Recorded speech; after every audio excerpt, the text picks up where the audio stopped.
సమీరాకి Sanjay propose చేయబోతాడు. ఇంతలో వాసుకి వచ్చి అతనికి సమీరా గురించి నిజం చెప్పేస్తుంది. సమీరా కోసం అభయ్ బాగా వెతుకుతున్నాడు అనే అనుమానంతో హోటల్ వెకేట్ చేద్దామనుకుంటుంది సమీరా. అభయ్ సూట్లోకి వెళ్లిన టీచర్ నేరుగా టీచర్ గదిలోకి వెళ్ళింది. టీచర్ రావడం సన్నీ గమనించాడు. కాని ఆమెని పలకరించే ప్రయత్నం చేయలేదు. ఈమెని కదిలిస్తే చెర్రీ గురించి నాకు క్లాస్ తీసుకుంటుంది. చెర్రీ డమ్ కాదు కాని ఎందుకో ఈ టీచర్ ముందు ఫ్రీజ్ అయిపోతాడు. వాడింకా ఈమెకి ట్యూన్ కానట్టున్నాడు అని అనుకున్నాడు. టీచర్ వెనకే చెర్రీ వెళ్లాడు. ఆమె తలుపు వేసి చెర్రీ వంక నవ్వుతూ చూసింది.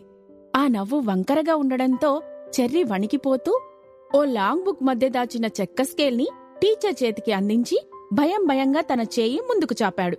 ఆ టీచర్ మరో మాట మాట్లాడకుండా ఆ స్కేల్తో చెర్రీ అరచేతిపై 3 దెబ్బలు బలంగా వేసింది. బయటికి అరిస్తే మరిన్ని దెబ్బలు పడతాయని ఆ టీచర్ ముందే వార్నింగ్ ఇవ్వడంతో అన్ని దెబ్బల్ని మౌనంగా భరించాడు చెర్రీ. హోంవర్క్ చెక్ చేస్తూ ఇక తిట్ల దండకం స్టార్ట్ చేసింది టీచర్. ఆమె చూపంతా చెర్రీని డిమోటివేట్ చేయడం మీదే ఉంది. ఎలాగైనా సరే చెర్రీ బ్రెయిన్ తన వయసుకు తగ్గట్టు సరిగ్గా డెవలప్ అవ్వలేదని ప్రూవ్ చేయాలి. అప్పుడే అభయ్ తనని స్పెషల్ స్కూల్లో జాయిన్ చేయడానికి ఒప్పుకుంటాడు. నేను వచ్చిన టాస్క్ కంప్లీట్ అవుతుంది అని అనుకుంది టీచర్. ఎంత బాగా హోంవర్క్ చేసినా టీచర్కి ఎందుకు నచ్చడం లేదో అర్థంగాక బిక్కముఖం పెట్టాడు చెర్రీ. సమీర బాల్ రూమ్ నుండి బయటకు వెళ్లిన తర్వాత కాసేపు అక్కడే కూర్చొని ఆలోచించాడు అభయ్.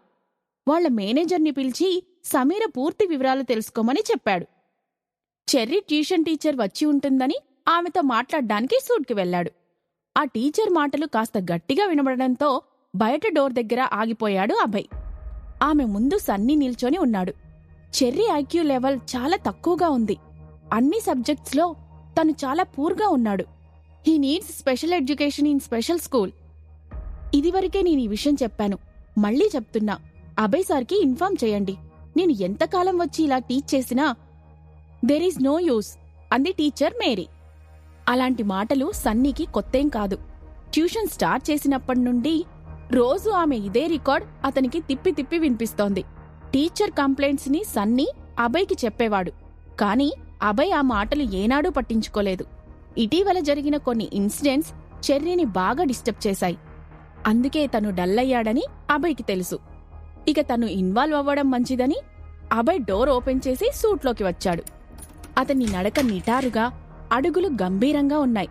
ఇంకా ఏదో అనబోతున్న టీచర్ అభయ్ని చూసి తన మాటలో ఆపింది. అభయ్ని విష్ చేసి అలాగే నీళ్లు నమిలినట్టు నిల్చుంది. అభయ్ వర్మ ముందు మాట్లాడే సాహసం గొప్ప గొప్ప వాళ్లే చేయరు, ఇక నేనెంత అని అనుకుంది. అప్పటిదాకా ఆమె ఉపదేశం విని విసిగిపోయిన సన్నీకి అభయ్ కనబడడం రిలీఫ్గా అనిపించింది. అక్కడ తన రోల్ అయిపోయినట్టు పక్కకి తప్పుకున్నాడు. టీచర్, మీకు ముందే చెప్పాను చెర్రీ కాస్త డిస్టర్బ్గా ఉన్నాడని. We need more patience. See you tomorrow అని చెప్పాడు అభయ్. ఆర్డర్, రిక్వెస్ట్ రెండూ కలిసిన అతని బేస్ వాయిస్ ఆ టీచర్లో ఏదో తెలియని భయాన్ని కలిగించింది. ఆమె సీ యూ సర్ అని ఇంకేమీ మాట్లాడకుండా ఆ సూట్ నుండి బయటకు వెళ్ళిపోయింది. తన పని అంత సులభం కాదని ఆమెకి అర్థమైంది. ఏదో సన్నీతో అయితే మాట్లాడగలిగాను, కానీ అభయ్ ముందు నోరెత్తడానికి వీలు కావడం లేదు. వేరే ఐడియా ఏమన్నా ఆలోచించాలి అని అనుకుంది. రీడింగ్ టేబుల్ ముందు దిగులుగా కూర్చున్న చెర్రీ దగ్గరకు వెళ్లాడు అభయ్. రాత్రి సరిగ్గా నిద్రపోనట్టు మొహం పీక్కిపోయి కనిపించింది. ఇక ఎక్కువ రోజులు చెర్రీని ఈ సూట్లో ఉంచకూడదు. తన మీద పడ్డ నిందలన్నీ తొలగిపోవాలంటే నానమ్మ ఎలాగైనా కోమాలోంచి కోలుకొని నిజం చెప్పాలి అని అనుకున్నాడు. ఇంతలో అభయ్ సెల్కి హోటల్ మేనేజర్ నుండి కాల్ వచ్చింది. సార్, మన సెక్యూరిటీ చీఫ్ సమీరా మేడం గురించి వివరాలు కనుక్కున్నారు. ఆమె పెళ్లి రావెండ్కో విశ్వేశ్వరరావు గారి అబ్బాయి సంజయ్తో జరిగింది. అప్పటికే ఆమె ప్రెగ్నెంట్ అంట. డెలివరీ తర్వాత కూతుర్ని తీసుకొని ఇంట్లో నుండి వెళ్లిపోయిన ఆవిడ 6 ఏళ్ల తర్వాత ఇప్పుడే హైదరాబాద్ వచ్చారట. ఆమెకి కవలలు పుట్టారని రూమర్ ఉంది, కానీ అవేవీ రికార్డ్స్లో లేవు. ఆమె కొడుకు గురించి వెతుకుతోందని తెలుస్తోంది. ఈ మధ్య సంజయ్తో డివోర్స్ కూడా తీసుకున్నారట అని తనకు తెలిసిన డీటెయిల్స్ చెప్పాడు మేనేజర్. అంతా విన్న Abhay good, call you later అని రిప్లై ఇచ్చి ఫోన్ పెట్టేశాడు. సమీర వివరాలు తెలిసాక ఆమెను కలిసినప్పటి నుండి జరిగిన విషయాలు అభయ్ మనసులో ఫ్లాష్ అయ్యాయి. Poor women, what a pity. అని ఓ నిమిషం అనుకున్నాడు. ఆమె టాప్ సర్జన్ అయ్యే ఛాన్స్ లేదని కన్ఫర్మేషన్కి వచ్చాడు. కాని కళ్ల మ్యాటర్ అభయ్ని ఇంకా డిస్టర్బ్ చేస్తూనే ఉంది. తర్వాత ఏదో కాల్ వచ్చిందని గ్రౌండ్ ఫ్లోర్కి వెళ్లాడు. ఇంటికి తిరిగి వచ్చిన వాసుకి తన చేతిలోని బ్యాగ్ని ఓ మూలకి ర్యాష్గా విసిరికొట్టింది. అప్పటిదాకా ఏడ్చినట్టు ఆమె కళ్ళు వాచి ఉన్నాయి. ఆమె వంక గోపాల్, పద్మ బాధగా చూశారు. కాసేపటికి తేరుకున్న వాసుకి తనకి జరిగిన అవమానాన్ని పేరెంట్స్కి చెప్పింది. కూతురి జీవితానికి అడుగడుగునా అడ్డు తగులుతున్న సమీరపై వాళ్ల కోపం పీక్స్కి చేరింది. వాసుకిని లోపలికి తీసుకెళ్లమని సైగ చేసి వాళ్లు లోపలికి వెళ్లాక సిగరెట్ వెలిగించి ఆలోచనలో పడ్డాడు గోపాల్. 2 రోజులాగితే సమీరనే కొడుకు కోసం నా దారిలోకి వస్తుందనుకున్నా. కాని ఇది నెరజాణలా ఏకంగా సంజయ్నే బుట్టలో వేసుకుంది. ఈరోజు సంజయ్ యూటర్న్ తీసుకున్నట్టు రేపు రావుగారు కూడా ప్లేట్ ఫిరాయించరనే గ్యారెంటీ ఏంటి?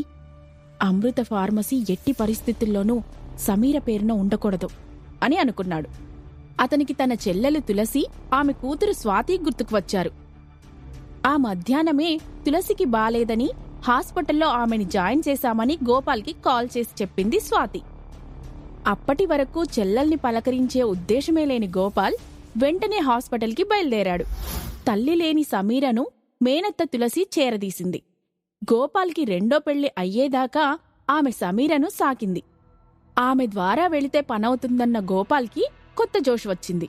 బాల్ రూమ్ నుండి వెళ్ళాక కానీ తను చేసిన ఫూలిష్ పనేంటో సంజయ్కి అర్థం కాలేదు. నేను కాస్త తెలివిగా ఆలోచించి సమీరని సపోర్ట్ చేసుంటే సమీర, అమృత ఫార్మసీ 2 నావే అయ్యేవి కదా అని తలపట్టుకున్నాడు. మళ్లీ సమీరను కలిసి ఆమెకి బిగ్ సారీ చెప్పాలని అనుకున్నాడు. రిసెప్షన్ స్టాఫ్ని చెక్అవుట్ స్లిప్ ప్రిపేర్ చేయమని చెప్పింది సమీర. ఆ తర్వాత హోటల్ని ఆనుకొని ఉన్న షాపింగ్ మాల్కి వెళ్లి తన సెల్ రిపేర్ చేయించుకుంది. ఇంకా స్వీటీకి కొన్ని థింగ్స్ కొందామని ఉన్నా టైం చాలదని వెంటనే హోటల్కి రిటర్న్ అయ్యింది. టాప్ ఫ్లోర్కి వెళ్దామని లిఫ్ట్ దగ్గర ఆగిన సమీరకి సడన్ గా అభయ్ కొడుకు గుర్తొచ్చాడు. ఆ టీచర్ గురించి అభయ్కి హెచ్చరించాలి, లేకుంటే అతని కొడుకు చాలా సఫర్ అవుతాడు అని అనుకుంది. తిరిగి రిసెప్షన్కి వెళ్లి అభయ్ ఎక్కడున్నాడని ఎంక్వైరీ చేసింది. తను ఏదో మీటింగ్లో ఉన్నాడని స్టాఫ్ చెప్పడంతో 1 నిమిషం ఏమి చేయాలో సమీరకు అర్థం కాలేదు. ఇంతలో అక్కడికి వచ్చిన మేనేజర్ ఆమెను చూసి, madam, can I help you అని వినయంగా అడిగాడు. అభయ్ని కలవాలని సమీర చెప్పడంతో ఆమెను తీసుకొని కాన్ఫరెన్స్ హాల్కి వెళ్లాడు. లోపల కూర్చొని ఫారెన్ డెలిగేట్స్తో మాట్లాడుతున్న అభయ్ మేనేజర్తో పాటు వచ్చిన సమీరను చూసి ఆశ్చర్యపోయాడు. కాని తన ఎక్స్ప్రెషన్ బయటికి కనపడకుండా ఆమెను కూర్చోమన్నట్టు చేయి చూపించాడు. తను వచ్చిన పని అయిపోవడంతో మేనేజర్ తిరిగి వెళ్లిపోయాడు. ఈ ప్రశ్నలకి సమాధానాలు తెలియాలి అంటే రంగీలాలోని నెక్స్ట్ ఎపిసోడ్ వినాల్సిందే.